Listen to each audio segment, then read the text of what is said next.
बाइकट मालदीव, जो कि आजकल ट्विटर पर बहुत ज्यादा ट्रेंडिंग हो रहा है। मालदीव के elected leaders and ministers India के अगेंस्ट गलत गलत ट्वीट कर रहे हैं। कह रहे हैं खुले में टॉयलेट करना हमारा नेशनल कल्चर है। कह रहे हैं भारत मालदीव जैसा सुंदर ना ही तो था और ना ही कभी होगा। ये देखे साफ पानी, सुंदर नजारे और बीचेस, ये किसी और देश के नहीं बल्कि हमारे देश के लक्षद्वीप के हैं।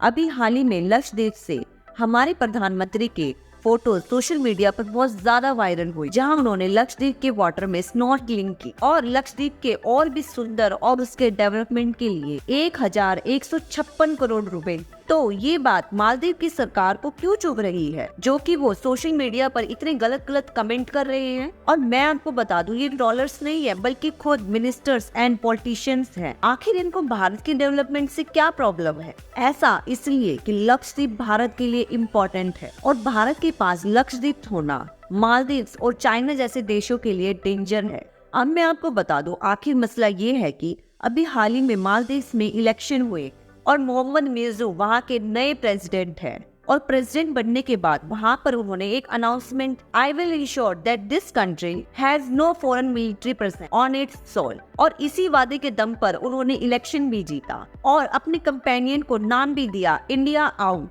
इनसे पहले वाले प्रेसिडेंट भारत के काफी अच्छे दोस्त थे। उन्हें पता था कि मालदीव एशिया का सबसे छोटा देश है और जरूरत के समय भारत ही उनकी मदद करता है और हमेशा से भारत मालदीव की मदद करता भी आया है। ऑपरेशन पानी के थ्रू 2014 में भारत ने मुफ्त में पानी भी दिया। कोविड के समय उन्हें वैक्सीन भी दी, फिर भी इन्हें भारत से प्रॉब्लम है। आज के टाइम कितने ही मिलिट्री पर्सनल मालदीव में है। अब आप सोच रहे होंगे हमारे ये जवान मालदीव में क्या कर रहे हैं? वो इसलिए कि 2009 में भारत ने मालदीव को कुछ हेलीकॉप्टर गिफ्ट किए थे। इस मिलिट्री इक्विपमेंट को मेंटेन करने के लिए हमारे जवान वहाँ पर है और वहाँ के प्रेसिडेंट ने इलेक्ट होते ही भारत को एक नोटिस भेज दिया कि अपने जवानों को वापस बुला लो, हमें उनकी कोई जरूरत नहीं है। जब मोदी जी ने लक्षद्वीप की फोटोज अपलोड किए तो मालदीव की सरकार को गुस्सा आया, जबकि मालदीव की तो इन चीजों में कोई बात ही नहीं। भाई, भारत का प्राइम मिनिस्टर अपने देश के लोगों को यहाँ विजिट करने के लिए तो कह ही नहीं सकता, जबकि उन्होंने ये तो नहीं कहा कि मालदीव मत जाओ।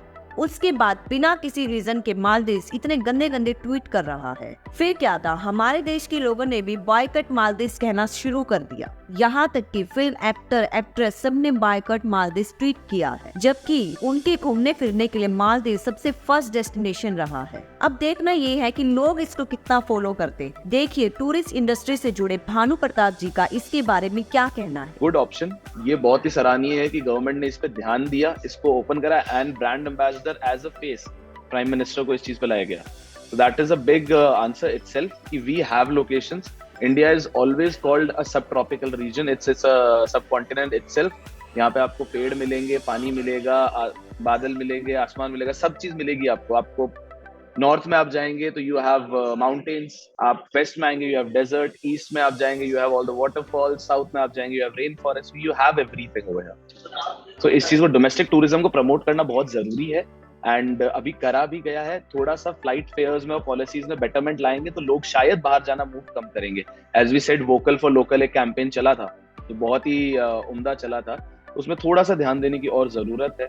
लोगों को समझने की जरूरत है कि हम भारत में थोड़ा सा ज्यादा निवेश करेंगे तो वो हमारे लिए बेहतर है। And me being a hotelier, मैं खुद, जैसे हम लोग बहुत इस चीज से टफ पीरियड से होते हैं जब लोग बाहर की, आज for example I have a resort in Rajasthan, when people choose Dubai over Rajasthan it hurts a lot कि भाई डेजर्ट तो दुबई में भी है, 20,000 में आने जाने का किराया हो रहा है, तो मैं वहीं जाऊंगा ना, फॉरेन करूंगा। It's a status symbol as well. वहीं आप यहाँ रह के अगर यहाँ की कुछ हिडन स्पॉट्स को एक्सप्लोर करेंगे तो लोकल इकोनॉमी के लिए बेटर है। कुछ छोटे छोटे गांव हैं, कुछ कस्बे हैं जो जी ही टूरिज्म पे रहे हैं, उनके लिए बहुत बेटर है।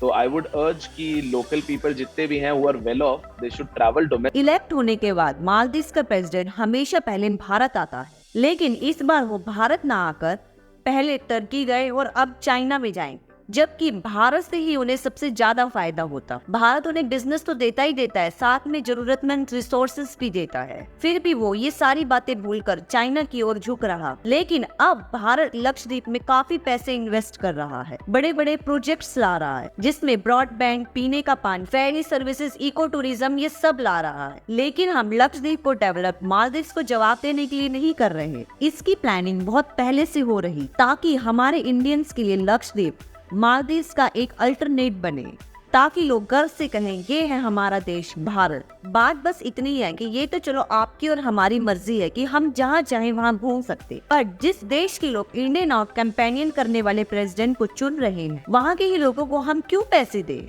हमें पहले अपने ही देश की ब्यूटी को देखना चाहिए, उसे अनदेखा नहीं करना चाहिए। अगर हम ही ऐसा करेंगे तो फॉरेनर्स तो यहाँ पे आएंगे ही नहीं। हमें अपने ही देश को इतना सुंदर बनाना है कि फॉरेनर्स यहाँ आए और विजिट करें। आपका इस मुद्दे पर क्या कहना है, कमेंट करके जरूर बताएं। और वीडियो अच्छी लगी हो तो please make sure to subscribe this channel. Thank you so much.